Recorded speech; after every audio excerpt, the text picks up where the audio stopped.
안녕하세요. 3일 경제 독립 TV입니다. 운전을 하시는 분이라면 누구나 한 번쯤 표지판을 보고 헷갈렸을 때가 한두 번 경험이 있을 텐데요. 여기서 좀 더 속도를 줄여야 되나 그냥 과속을 해도 괜찮을지 갸우뚱했던 적도 있습니다. 그래서 자칫 과태료나 벌금을 내신 기억도 한 번쯤 가지고 있었을 텐데요. 그래서 오늘 영상을 준비했습니다. 이렇게 헷갈리는 교통안전 표지판 명쾌하게 정리를 해드리겠습니다. 오늘 이 영상 궁금하신 분들은 영상 끝까지 봐주세요.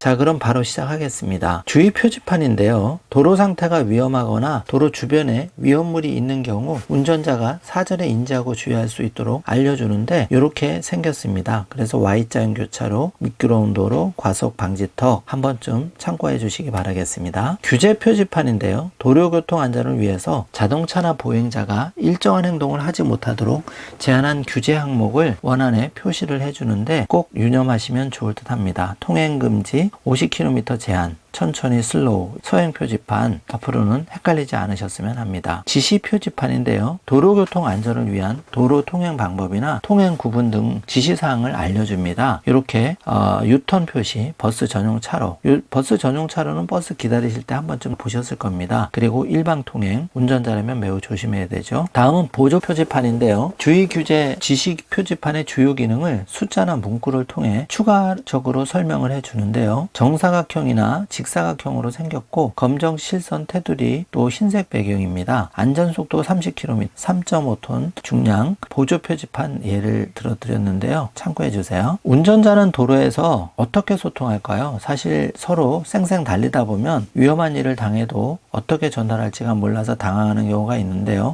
이렇게 손짓으로 말합니다. 자, 감사합니다인데요. 창문 밖으로 손을 펴고 내미는 행동을 취해 주시면 교통량이 많은 구간에서는 실례합니다 라는 의미로 사용되는데 이렇게 끼어들고 한 번쯤 손으로 인사표시를 하는 것도 좋을 듯 합니다. 먼저 가세요인데요. 창밖으로 손을 내민 후 45도 각도로 살짝 내려주면 후방의 운전자에게 먼저 지나가라는 의미를 전달할 수가 있습니다. 이렇게 아름답게 꽃이 핀 도로를 달릴 때 천천히 가고 싶을 때도 있죠. 이럴 때는 이렇게 먼저 가세요 표시도 하는 매너 좋을 듯 합니다. 차량 문이 열린 거를 전달해 주고 싶은데 이럴 때는 손가락을 살짝 접고 흔들어서 자동차 손잡이를 잡고 여는 동작을 하면 차문이 완전히 닫히지 않았다라고 상황을 전달할 수가 있겠죠. 브레이크 등이 고장났을 때는 경적을 짧게 2번 정도 빵빵 울린 후에 주먹을 쥐었다 폈다 반복하면 전방 차량에 브레이크 등이 고장났다는 상황을 빠르게 전달할 수가 있습니다. 앞에 사람이 있을 경우에는 주먹을 쥔 상태로 엄지와 새끼손가락만 펴서 흔들어주면 전방에 사람이 있으니 서행 또는 정지하겠다는 뜻을 전달할 수가 있습니다. 자, 위험한 거를 표시할 때는 악천후나 사고 발생 시에는 손가락을 반쯤 오므리고 돌려주면 반대편에서 오는 운전자에게 위험하다는 경고의 뜻을 전달할 수가 있는데요. 저도 이거는 매우 생소한 것 같습니다. 이렇게 국토교통부에서 수신호를 안내해주고 있는데요. 자, 다음은 자동차 계기판 경고등입니다. 자세히 알아보겠습니다. 베테랑 운전자라도 좀 헷갈릴 때가 있는데요. 운전자에게 끊임없이 신호를 보내는 자동차 계기판 잘 알아두면 나의 안전에 많이 도움이 되는데요. 점등 신호입니다. 미등 혹은 전조등이 켜져 있음을 알리는 신호로서 야간이나 흐린 날씨에는 이 신호가 켜져 있는지 반드시 확인하시면 나의 안전에 많이 도움이 되고요. 두 번째, 비상경고등인데요. 방향지시등 신호입니다. 주행 중 좌우회전을 알리기 위한 방향지시등, 깜빡이등과 차 내부 혹은 앞쪽에서 일어난 비상사항에 대해 알리는 비상경고등을 켜는 것은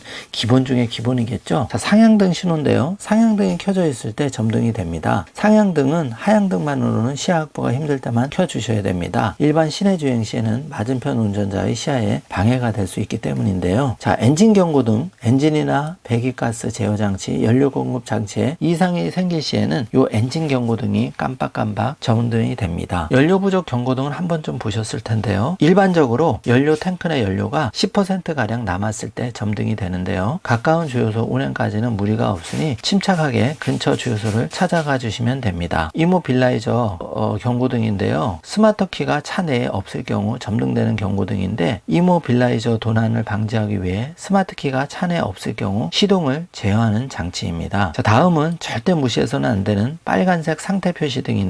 배터리 충전 경고등입니다. 배터리가 방전 또는 펜벨트가 끊어지는 경우 점등이 되는데요. 경고등이 켜진 상태로 주행 시에는 과열이나 배터리 방전을 일으켜서 매우 위험한 상황이 발생할 수가 있기 때문에 주의하셔야 되고요.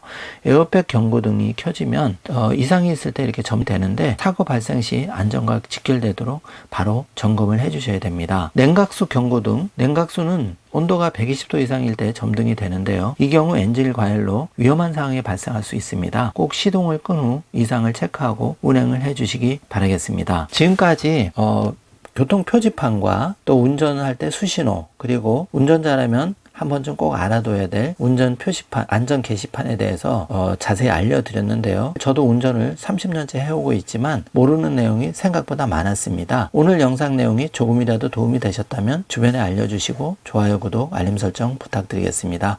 안전 운전하시고요. 오늘도 영상 끝까지 시청해 주셔서 감사합니다. 적을수록 적어집니다.